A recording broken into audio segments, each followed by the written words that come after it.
ভাই আসসালামু আলাইকুম, কেমন আছেন? আমি আপনাদের সেবক।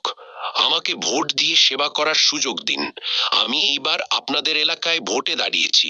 নেতা বাবু, আমাদের এলাকার রাস্তা সব জায়গায় ভাঙা, মানুষের যাতায়াত করতে অনেক কষ্ট হয়।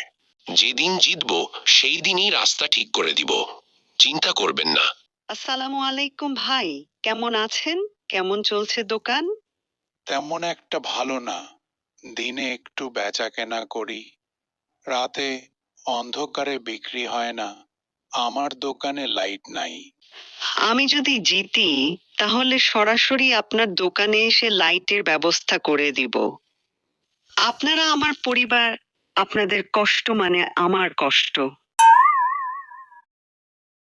নেতা বাবু, গ্রামের রাস্তাটা কবে ঠিক করবেন? তুমি কে? চিনলাম না তো। আপা, আমার দোকানের লাইটটা দিবেন না?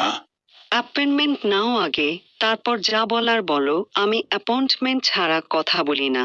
আমরা আপনার পরিবার না? এলাকার সবাই তো পরিবার, এত বড় পরিবার যে সবাইকে মনে থাকে না। ভাই, কেমন আছো সবাই? কিছুদিন পরে তো ভোট, আমাকে ভোটটা দিও। আপনারা আমার পরিবার। আবার শুরু নাটক।